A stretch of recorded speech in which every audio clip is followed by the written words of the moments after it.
There was a good deal of confusion on Saturday afternoon after the embarrassing scene Phil Mickelson created on the 13th green during the third round of the US Open.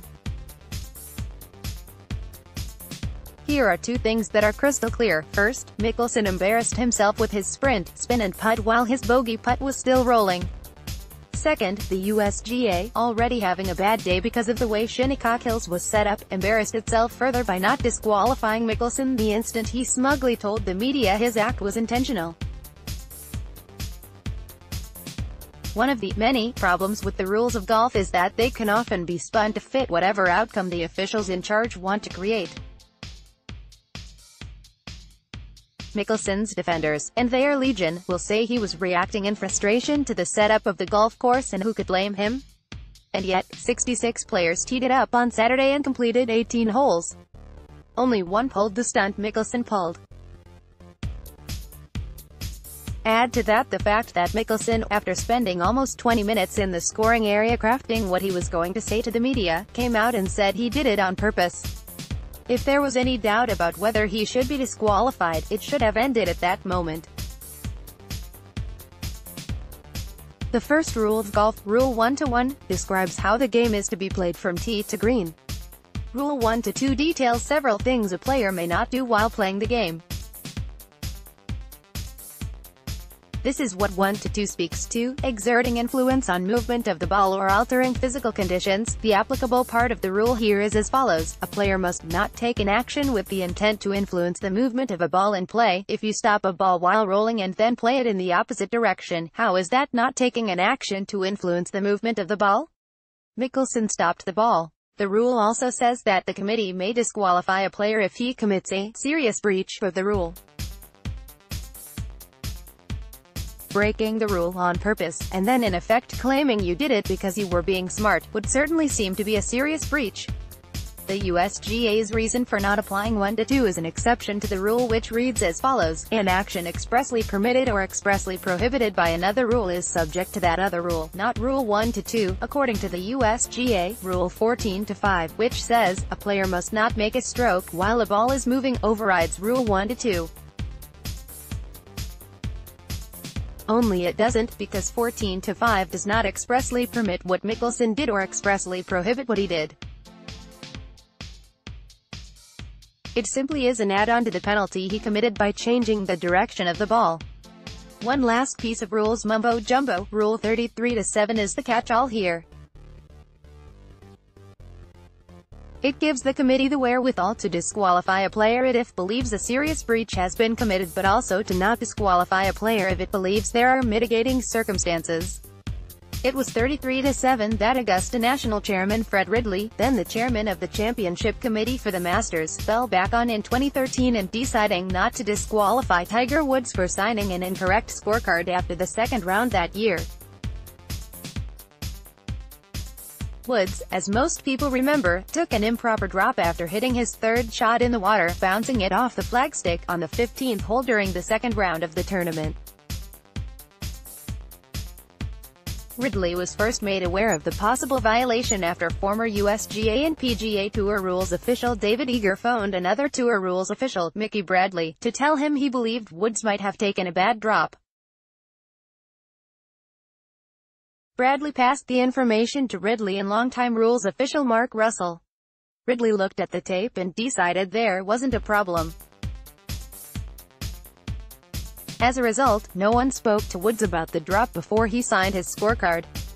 When Woods told ESPN's Tom Rinaldi that he had moved back 2 yards from the spot where he had hit his initial shot, it was clear he'd violated the drop rule. Related, Phil Mickelson conquers the 13th hole on Sunday and breaks out his signature Phil celebration. Ridley became aware of what Woods had said late that night, and told Woods on Saturday morning he had to add 2 shots to his score. But he did not disqualify him for signing for a wrong score because, in his judgment, it was the committee's fault, for not talking to him before he signed his card. Ridley was both right and wrong. Someone should have spoken to Woods, it's called preventative officiating, before he signed his card. But it is also every player's responsibility to know the rules and, if unsure, to ask for help. Woods did neither. He should have been disqualified. Rules officials make mistakes, too. In 2010, when Dustin Johnson hit his tee shot into one of Whistling Strait's faux bunkers on the 72nd hole of the championship, David Price, the walking rules official with his group, should have reminded him that, under the local rule, he was in a bunker even if it had been walked through all week and had garbage lying in several spots. Price later said that Johnson had asked about the rule earlier in the round and also said, "All he had to do was ask me, and he would have told him he was in a bunker." Wrong. Johnson was in the heat of trying to win a major championship, and when he asked Price to move the crowd to give him a clear shot, all Price had to do was say, "You've got it, Dustin, and remember, that's a bunker you're in." Preventative officiating. It happens all the time in other sports, officials reminding players of a rule to be sure they don't break it. Mickelson's situation on Saturday was different. He knew he'd violated a rule the instant he raced after his putt to flag it down. He clearly wasn't embarrassed or nonplussed by his actions, and his explanation was classic Mickelson, "I'm the smartest guy in the room" stuff. Actually, if he was that smart, he would have declared the ball unplayable after it stopped rolling and moved it 2 club lengths in a direction that would have given him an easier putter chip, or played the ball from its previous spot on the green. Beyond that, his claim that he was trying to take advantage of the rules as best you can made it clear he was making a mockery of what was going on. Defenders will point out that players in all sports break rules when it is to their advantage: pass interference to avoid a touchdown, fouling a player about to dunk, taking down a skater in open ice, you name it. There are 2 differences. First, there are specific penalties for those violations, but nothing in the rules about disqualification, except perhaps if officials believe there was intent to injure. Second, golf prides itself on being different, on players not breaking rules intentionally and, often, calling penalties on themselves. Mickelson broke a rule and said he did it intentionally. It should have been a no-brainer for the USGA to send him home. Photo by Andrew Reddington, Getty Images. Andrew Reddington's argument that some have made that disqualifying him after first telling him the penalty was 2 shots would be double jeopardy is doubly silly.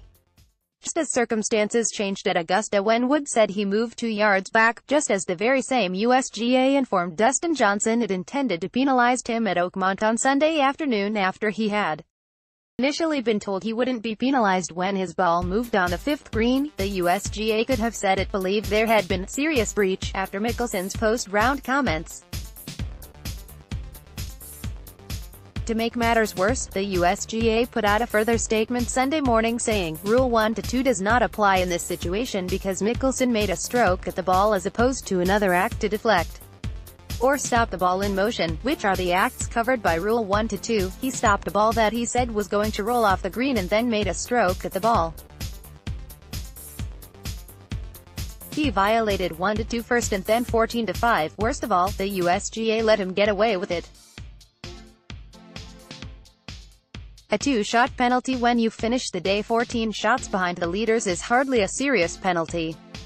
In the past, when players have embarrassed themselves or the sport at a U.S. Open, they have been told to write a letter of apology to the host club.